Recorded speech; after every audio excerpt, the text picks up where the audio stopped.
Guys welcome back to my channel Beyond the Spread. And आज मैं एक बहुत ही इंटरेस्टिंग टॉपिक लेके आई हूँ एंड आई फील कि आप लोगों को बहुत अच्छा लगेगा बिकॉज दिस इज़ समथिंग जो मुझे कोई पूछ भी रहा था।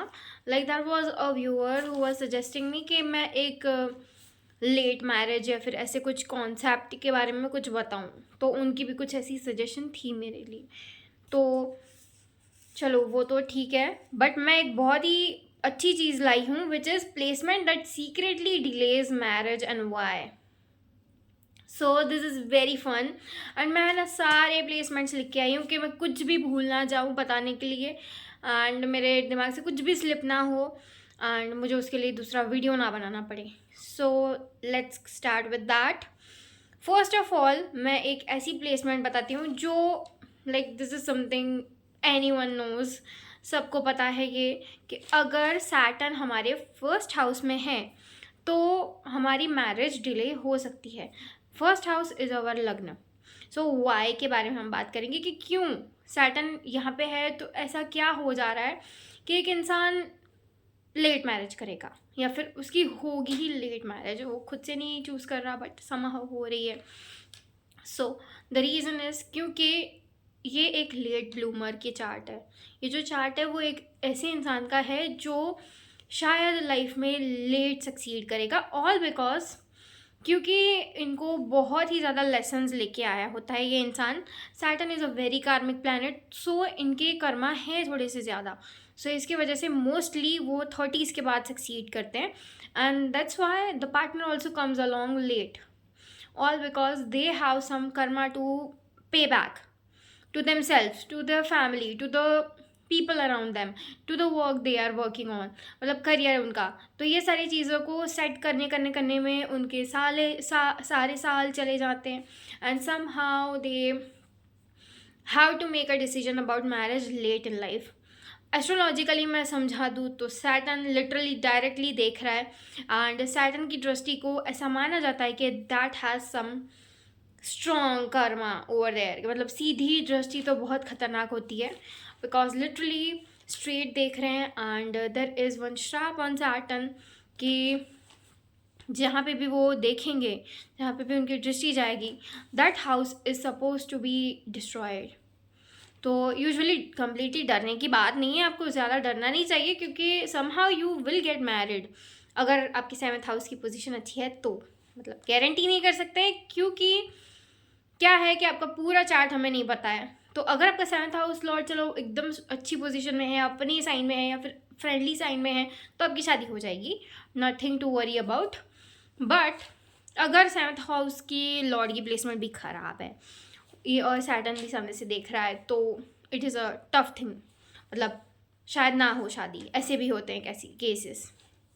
बट मुझे लगता है कि मोस्टली लोगों की शादी हो जाती है 70% तक, ठीक है, with this placement also 70 to 80% do enjoy marriage and there are only 20 or 10% of people जिनकी नहीं होती है, but that is a very small amount. So just let it go and आप अपने करियर पे वर्क करो। अगर आपके पास ऐसी प्लेसमेंट है तो डरने की कोई बात नहीं है, just start giving things a more attention आपकी अराउंड की and you will get your partner as soon as possible. आप अपनी टाइमलाइन को फास्टर कर सकते हो with this thing. So now talking about the second one. तो सेकेंड चीज़ मैंने जो देखी है जो लेट मैरिज की कारक बन सकती है, which is Rahu and Ketu axis इन 1/7। या राहु फर्स्ट हाउस में हो या फिर केतु फर्स्ट हाउस में हो एंड राहु 7th हाउस में हो एंड वाइज वर्सा। तो अगर ऐसी चीज़ है तो यू कैन से कि आपके जो पार्टनर है वो उनके साथ आप सबसे स्ट्रॉन्गेस्ट कर्मा लेके आए हो, because this is not for the week. इनकी शादी बहुत ही कर्मा से अटैच होगी। They have to do something for the partner. अगर वहाँ पे राहु है तो उनकी पूरी लाइफ अपने पार्टनर को सेटिस्फाई करने के लिए, उनको प्रोवाइड करने के लिए, वो सारी चीज़ों में उनकी एनर्जी चली जा सकती है। बिकॉज यू नो कि अगर राहु केतु कहीं पे बैठते हैं ना, तो first of all it is of a past life thing situation, कि पास्ट लाइफ में ये लोग ने कुछ गलती की थी एंड उनकी डिज़ायर है इससे रिलेटेड। सो इनको ये चीज़ एक्सपीरियंस तो करनी पड़ेगी, but with a tough luck, and फिर उनको लाइक अच्छा मिल जाएगा। एंड उनकी उनकी जो जान होगी ना, उनकी जो सोल कॉलिंग होगी, वो भी राहु केतु ही चलाते हैं कि बस यहाँ पे ही इंसान का ध्यान है। बट समहाउ वो डिले हो जाती है, वो चीटिंग हो जाती है, या फिर इंसान सही नहीं मिलता, ऐसी सारी चीज़ें देखने मिलती है with this placement. But somehow आपका लक ऐसा ख़राब नहीं है, आप ऐसा मत समझो, because this is also a blessing. हम अगर समझे तो ब्लेसिंग है, अगर नहीं समझे तो it is a bad thing. तो देखो, अगर हम समझे तो ये प्लेसमेंट क्या है कि आपको मटेरियल वेल्थ बहुत ही आसानी से मिला सकती है। What ever you want and what ever you keep your mind on, आपकी मैनिफेस्टेशन स्किल्स इतनी अच्छी है। सो हमेशा मैं अच्छी चीज़ें भी प्रोपोगेट करूँगी यहाँ पे। सो डोंट वरी, और डरने की कोई बात नहीं है। सिर्फ जस्ट आप है ना इस पर ध्यान मत दो अगर केतु 7th में है तो, एंड अगर राहु 7th में है तो be very vigilant and focus on your self more. And अपने काम पे ध्यान दो, ज़्यादा, सबसे ज़्यादा काम पे ध्यान दो अगर राहु 7th में है तो। एंड अगर केतु 7th में है तो आपको फोकस करने की ज़रूरत ही नहीं है रिलेशनशिप्स पे। It will come along when ever your Karma of Ketu is finished. Specially ये थोड़ी सी लेट होती है, ये कर्मा हमारे लेट ख़त्म होते हैं, इसकी वजह से ये लेट मैरिज देती है। So now third is Saturn in either 7th house itself या फिर 10th हाउस में सैटर्न हो तो ऐसे प्लेसमेंट में भी कभी कभी शादी डिलेड हो जाती है। सबकी नहीं होती है 10th हाउस में, बट 7th हाउस में अगर प्रोमिनेंट सैटर्न बैठा है तो पक्का शादी लेट होती है। बट 10th हाउस के अपने अलग रीजंस होते हैं, अलग चीज़ें होती है, बिकॉज वो करियर पे ज़्यादा उनको कर्मा देना पड़ता है, बिकॉज करियर पे ज़्यादा फोकस्ड है और अपने कर्म पे ज़्यादा फोकस्ड है, इसकी वजह से लेट मैरिज होती है। एंड उसका एस्पेक्ट भी 7th पे आएगा सैटर्न का 10th से। So that is the astrological reason क्यों ऐसा होता है। And the other reason which I gave is because of their focus on their career, because 10th में सैटर्न है। सो काम करवाएगा उनसे लाइक उनको डिलेड रिजल्ट देगा और वहाँ पे ही उनकी एनर्जी चैनल करवाएगा। So somehow they become the best in their career fields and कुछ हासिल करे वो लाइफ में, something very stable and something very real. इसकी वजह से सैटर्न उनको वहाँ पे कर रहा है, फोकस करवा रहा है। तो विलनाइज करने की कोई ज़रूरत नहीं है सैटर्न को। Saturn is a very good planet and I love Saturn. So ऐसे डरने की बात नहीं है। सो नाउ 4th प्लेसमेंट जो ये चीज़ दिखा सकती है, विच इज़ राहु और केतु इन 5th हाउस और 11th हाउस। ये चीज़ यूजुअली सबको नहीं लगता होगा सबको, बट आई फील कि ये चीज़ है ना डिले करवाती है मैरिज। क्यों? क्योंकि ये लोग ने या तो बहुत सारे बिट्रेयल्स लव में देखे हैं, इसकी वजह से वो लोग बहुत ठंडे पड़ गए हैं कि भाई नहीं, अब इस डायरेक्शन में मेरा माइंड नहीं लग सकता। एंड ऐसी सब चीज़ें उन्होंने बना ली है अपने माइंड में, और सम हाउ दे बिकम। दूसरी रीज़न क्या है कि उनकी डिले क्यों हो सकती है? It is because their own like non committalness. वो कमिट ही नहीं करना चाह रहे हैं क्योंकि उनको लगता है कि ये एक बहुत ही वीक प्लेस है, उनको वीक कर सकती है।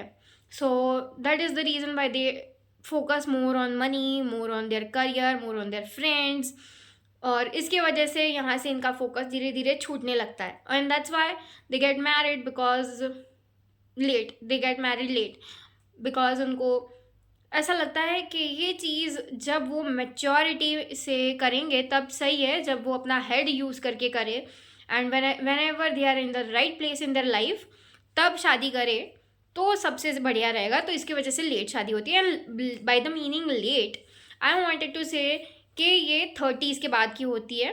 सो हमारे लिए 30s के बाद लेट है, ठीक है, that's what I wanted to tell. And late 20s भी होते हैं, जैसे कि 27, 28, तो हमारे इंडिया में तो वो भी सब लेट मानते हैं। सो ये डेफिनेशन ऑफ लेट क्या है कि एक इंसान जो सोसाइटल नॉर्म्स है, जो सोसाइटी एक्सपेक्ट करती है कि आप 25, 26 पे शादी कर लो, वो इनसे नहीं हो रहा है, वो लोग नहीं कर पाएंगे। So now the 5th placement is 7th Lord in either 6th house और 12th हाउस और 8th हाउस। तो ये एक ऐसी प्लेसमेंट है कि जो एक इंसान को बहुत ज़्यादा लाइक कर्मा अटैच करके देती है. These are the houses of losses जिसमें 7th हाउस का लॉर्ड चला गया.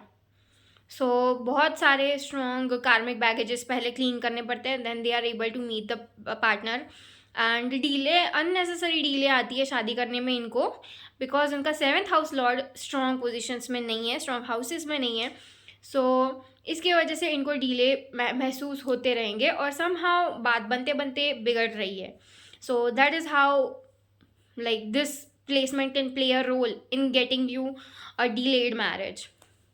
So अगर 6th में है तो पहले आपको लाइक ऐसा महसूस हो सकता है कि इंटरेस्ट सेट नहीं हो रहे लोगों से, and that's why you are not getting married.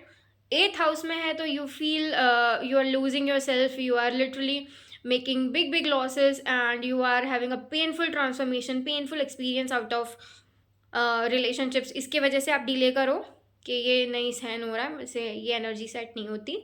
And 7th house Lord अगर 12th में हो तो क्या होता है कि लॉस होता है, पार्टनर का लॉस. मीन्स अगर कोई पसंद आ रहा है still you lose that person. तो ऐसा भी होता है कुछ लोगों के वापस भी आ जाते हैं, यही पार्टनर सेम वापस आ जाते हैं, बट समहाउ यू फील कि थोड़ा लेट चल रहा है. ठीक है, थोड़े डिलेड रिजल्ट मिल रहा है. even though this people with the same person can come back into your life, but late होके. ठीक है. So now which sixth thing which I wanted to talk about, sixth placement, which is Saturn as your 7th house lord, which means you are a Cancer ascendant like me. तो देखो क्या है कि आपके 7th house में पड़ता है Saturn की राशि. ठीक है. एंड ये चीज़ मैं ऐड करना चाहूँगी कि उसको जो लियो असेंडेंट्स होते हैं उनको भी सेम थिंग एक्सपीरियंस करने मिलती है, बट कैंसर असेंडेंट्स को मैक्सिमम में तो ये तो पक्की बात है इनकी थोड़े डिलेड मैरिज होंगे. मैंने बहुत सारी लड़कियां देखी, इवन मेरे घर में देखी हैं जिनकी फास्ट शादी हुई है, बट यू नो वो लोग इतने बैड फेज से गुजरे हैं क्योंकि उनको साल वो अपनी 30s तक है ना, इतनी उनकी मैरिड लाइफ डिस्टर्ब्ड रही है. So it is not the same thing, like मतलब सेम ही है कि भले ना एक इंसान डिलेड होके मैरिज कर रहा है बट एटलीस्ट उसको अच्छी शादी मिल रही है. बट इनको तो मैरिड लाइफ के एक्सपीरियंस, जो अच्छा एक्सपीरियंस होना चाहिए था पहले से, वो नहीं मिला. वो 30s के बाद मिला उनको. तब तक कुछ ना कुछ प्रॉब्लम आती रही जिससे उनकी मैरिड लाइफ सही नहीं रही और फिर उनकी शादी हुई. सो दैट इज़ मतलब शादी की लाइफ, मैरिड लाइफ अच्छी एक्सपीरियंस हुई. सो मुझे तो लगता है कि इनको लेट मैरिज ही करना चाहिए. First of all the reason is कि उनको थोड़ा सा मैच्योरिटी की ज़रूरत है. They should know a lot of things and they should work on their career, they should make a good career, and फिर आपकी शादी हो तो सबसे ज़्यादा अच्छा है. बिकॉज देखो आप एक बहुत ही इमोशनल पर्सन हो, आप मतलब चीज़ों को दिल से लगा लेते हो. And if you meet someone stoic, someone so cold hearted, बहुत जल्दी ऑन से अपनी जल्दी लाइफ में, तो आप नहीं समझ पाओगे उनको. तो करना भी बेस्ट है कि आप लेट शादी करो. एंड वैसे भी आपकी लेट शादी करवाई जाएगी. अगर भगवान आपका अच्छा चाहते हैं तो आपकी लेट ही करवाएंगे. एंड क्या चीज़ है कि ये पोजीशन की वजह से एक इंसान को एक ठहराव की ज़रूरत होती है, जो कैंसर्स में नहीं होता क्योंकि दे आर सो चंचल. उनको लाइक मतलब उनकी आंखें भी स्ट्रेट नहीं रहती है and somehow they are looking around and ऐसी सब चीज़ें होती है because they are so playful. So इसकी वजह से उनकी एनर्जी ऐसी रहती है. और उनकी 7th में पड़ा है Saturn, and Saturn is such a stoic planet, वो यहाँ से हिलता तक नहीं है. सो इट इज़ समथिंग कि जो बहुत ही पड़ा रहता है, मतलब बहुत ही कोल्ड एटीट्यूड है, बहुत ही ज़्यादा क्या बोल सकते हैं कि इमोशंस के चक्कर में नहीं पड़ता Saturn. Saturn does not like emotions. Saturn is so stoic, उनको सिर्फ काम से और प्रैक्टिकलिटी से मतलब है. सो जब आप ये एनर्जी को कैरी करने लगोगे तब यू विल फील कि अब मेरी शादी होगी. ठीक है. So 10th is the sign of career also हमारी काल पुरुष की कुंडली में. So 10th is the sign of our work also. So focus on your work. आप जितना करियर पे फोकस करोगे उतना आप बहुत ज़्यादा मैच्योर बनते जाओगे. जो भी आपका करियर हो, जो भी जिस भी एरिया में आपने अपना करियर बनाया है, डू वर्क ऑन दैट. तो ये एनर्जी को ऐसे चैनलाइज करने से you will get the best results out of it. Now the 7th placement which is Venus in bad position, which is afflicted by Saturn, एक तो Rahu and sometimes Ketu. Usually मैंने देखा है कि ये लोग लेटर लव एक्सपीरियंस करते हैं उनका वीनस खराब होने की वजह से. एंड वीनस बैड हो ना, तो वीनस इज लिटरली द कारक ऑफ मैरिज, और वो बैड है तो कैसे चलेगा. तो ऑफकोर्स आपकी शादी पे कुछ ना कुछ अफ्लिक्शन करेगा, because it is a natural significator of marriage. Venus plays a major role in giving you that love, that care of a spouse, and वही खराब है, वही बैड मेलिफिक्स के साथ कनेक्टेड है, तो कैसे चलेगा. So that is the reason कि आपको क्यों ऐसी एक्सपीरियंस हो सकती है एज ए पार्टनर. तो मुझे लगता है कि आप लेट मैरिज करोगे, एक तो करोगे ही लेट, और दूसरी आपको करना भी चाहिए. तो ये एक एडवाइस भी समझ लो, एक प्रिडिक्शन भी समझ लो, ये सब है. सो इसकी वजह से क्या है कि आप एक तो राहु है तो चीटर्स एक्सपीरियंस कर सकते हो. सैटर्न है तो लव ही नहीं मिला है आपको आज तक, and it is suppose to be when you are mature, when you are earning, when you are doing good in your career, तो तब देगा सैटर्न आपको एक स्पाउस जब आप नहीं चाहते होगे, and you are like so happy with your money, with your career, आप अपने सब कुछ खुद इंडिपेंडेंटली कर पाए हो, एंड तब आपको एक पार्टनर एक्सपीरियंस हो, विच इज़ ऑफकोर्स लेट. तो इसकी वजह से थोड़े से लेट पार्टनर आपको मिल सकते हैं. एंड अगर केतु है ना, तो केतु इज़ द कारक ऑफ डिटैचमेंट, वो काटता है, तो ब्रेकअप्स बहुत होते हैं इनके. एंड बिकॉज ब्रेकअप्स होते हैं तो इसकी वजह से उनको लव फाइंड करने में भी लेट होता है, and they settle down late. ठीक है.